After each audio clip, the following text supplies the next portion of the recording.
Hello, Candace-Marie Mitcham here with Berkshire Hathaway Home Services, Silverhawk Realty East Idaho, and you are joining me for the Lending Lounge. Today, we're going to talk about as mortgage rates fall, new listings trend up. So stay tuned. Hey, Mike, thank you so much for always gifting us some of your time on a wonderful Monday. So Absolutely. we wanted to talk about a couple of things today. As our viewers have probably heard, mortgage rates have been dropping over the past month or so, which we absolutely love. They And have. if these folks are trying to buy a new home, that's a really good thing for their affordability. But there's Hmm. another benefit that some of these folks may not have thought about. As rates come down, more sellers are going to be listing their houses. And we're already starting to see that happen. So I'm going to Yep. pop a graph up on the screen here for everybody. This graph is showing the new listings, basically homes that just came onto the market. If you look at the last bar in green, new listings went up in December. Now, that Yeah. may not sound like a big deal, but we haven't seen this increase this time of year since, get this, 2020. Yes. Yeah. So here's my take on why this last December was different. Some sellers put their plans on hold because they didn't want to take on a higher mortgage rate for their next house. But with rates trending downwards, which I know you're expert on, they felt more than ready to make their move. It's a mindset shift, which I think is Hmm. going in a lot of areas right now. And so this is going to continue as our rates ease, which the analysts are anticipating we are going to continue to see in 2024. Now, Yeah. inventory is still going to be low, but you may see more fresh options for your search as the rates come down, right? That's what they're Hmm. anticipating for our buyers and our sellers on the market. So, with that said, what can you add to that? Yeah. So, I think, that inventory increase in December is a big deal, like you Hmm. mentioned. Typically, at least in our local markets and for most of the national markets, we see a decrease in active inventory in December, January, February. Then we see a rise in the spring market. It's actually that spring market's actually been hitting later and later the last few years as well. We haven't seen a Hmm. real increase in inventory until April or sometimes even May the last few years. But that inventory is such a key metric. If you're somebody who's hoping for prices to go down, things like that, that inventory is what keeps the prices higher, right? As Hmm. the inventory stays low, the sellers just quite simply do not have to drop their prices in order to Right. sell their home, right? There's enough demand for them to sell. So this is a big deal. And as you mentioned, there's a lot of people that, that bought, I wouldn't say the wrong home, but they were maybe rushed into purchasing. They didn't have a lot of Right. time to think about it in 2020 and 21. A lot of people that were moving to various states in the country bought sight unseen.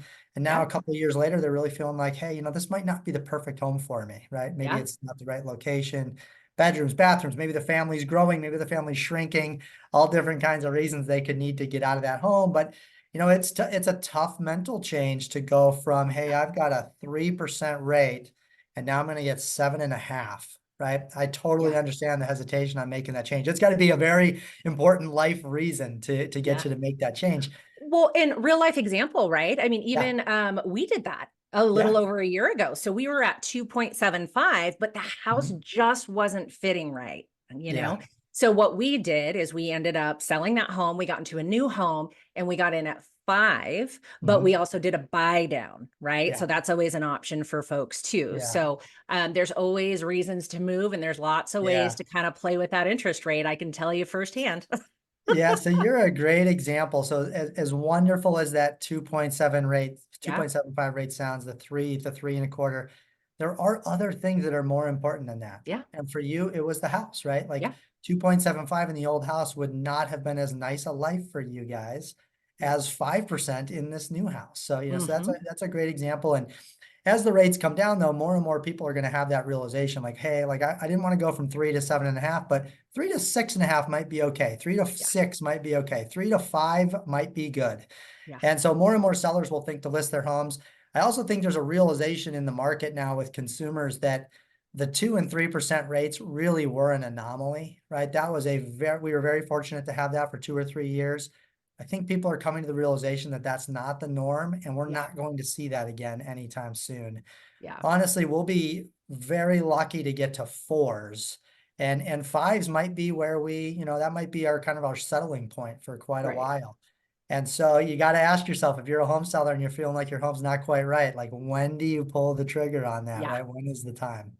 Yeah. There's definitely a pinch point for when people feel uncomfortable, Mhm. it's just not going to work for you for whatever reason. Mhm. Yeah, Awesome. yeah. So what's great is as those homes come on the market, it gives our, our first time buyers, our move up buyers, that are downsizing, older couples, it gives them more options to pick from, right? There's Hmm. more choices out there.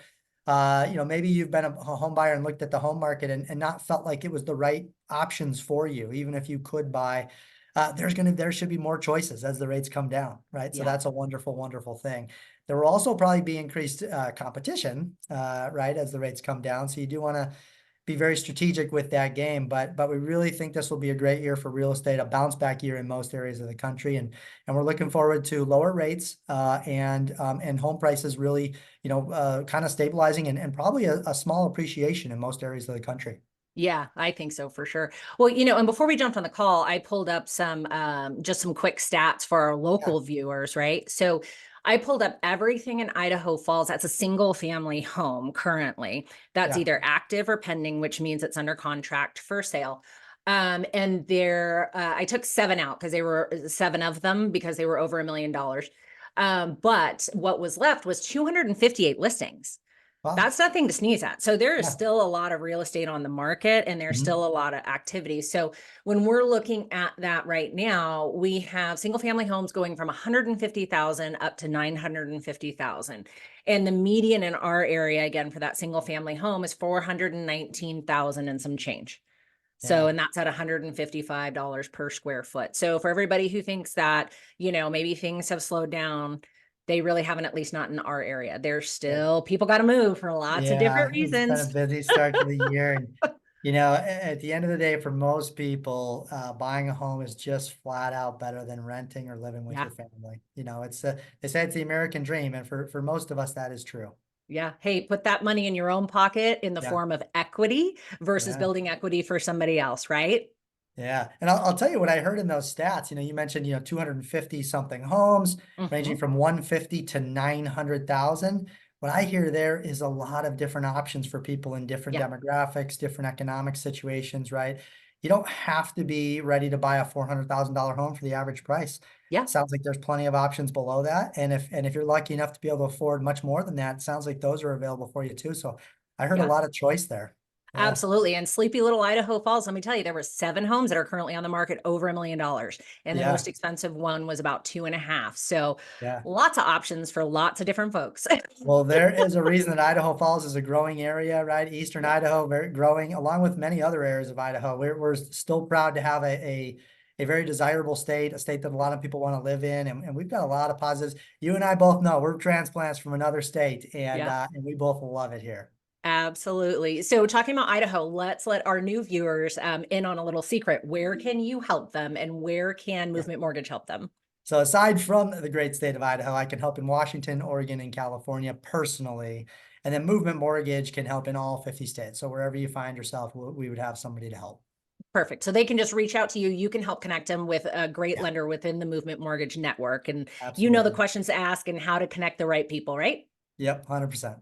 Okay, awesome. Well, thank you so much as always for joining me, and we will see you next Monday.